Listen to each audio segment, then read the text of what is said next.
OK. Il y a beaucoup de rumeurs, mais nous pouvons travailler au fait. Hein. Dans l'enquête, nous travaillons au facts and figures. Ça, c'est bien important de dire parce que le Multi-Person Protection Act de nous a pouvoir là d'enquêter on motion inquiry et que nous trouvons un fait. Et en une phrase, si moi pour dire, quand les deux ministres, tu fais en 2017 et en 2018, le Vedic Social Organization, c'est une raison que Shelters qui manage pas le Vedic Social Organization. Ça, c'est une chose.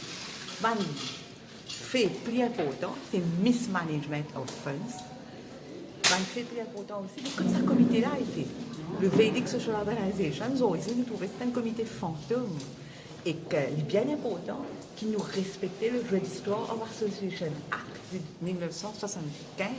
Le Registrar of Association Act, c'est le cadre juridique dans lequel toute une organisation non gouvernementale vient opérer. Je ne suis pas capable de décider aujourd'hui, je peux être employé qu'employé. Parce que le Registrar of Association Act dit clairement, si vous travaillez dans une organisation pas capable, c'est dans ce comité-là.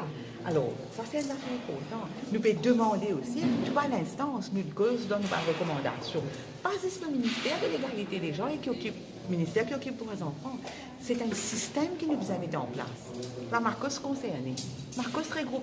Et quand c'est l'organisation qui occupe les enfants, je me pose la question, je me dis, qu'il fait pour promouvoir, pour faire ça, ONG là, comprendre l'importance de l'enfant. Un CSO Foundation, des besoins financés en fonction de UNCRC. Ça est clair. Pas qu'à de cas, il y a une organisation qui occupe 3 enfants. Parce qu'il Maurice signataire de la Convention relative aux droits de l'enfant. Nous ne devons pas oublier ça. Il n'est pas signé et que nous lisons la Convention, là, nous devons appliquer. Alors, il y a une organisation non gouvernementale qui va respecter le UNCRC, les droits des enfants, pas qu'à gagner funding avec CSR, le National CSR Foundation, nous devons être strict là aussi. Le ministère, il finit de commencer, il besoin de monitorer l'organisation bien. Et voilà, comment dire, c'est une recommandation qui nous fait le bureau de l'ombudsperson pour qu'il paye une autre véridique encore. Il ne faut pas, parce qu'il véridique, il n'a pas respecté leurs enfants. Une cause aussi, abus physique et verbal, le point qui nous soumet dans l'entrée. Oui, il y a abus physique et verbal. Parce qu'il va dire, pas conscient qu'il quand on cause bris un enfant, il tombe dans la catégorie d'abus, du verbal abuse. Quand on occupe un enfant bien, c'est la négligence. Quand on peut pas respecter le choix-là, c'est on peut violer le droit des enfants à grandir dans un environnement paisible, qui est important. C'est qui la suite pour le Vedic Social Organization? Le Vedic Social Organization, il finit fermé.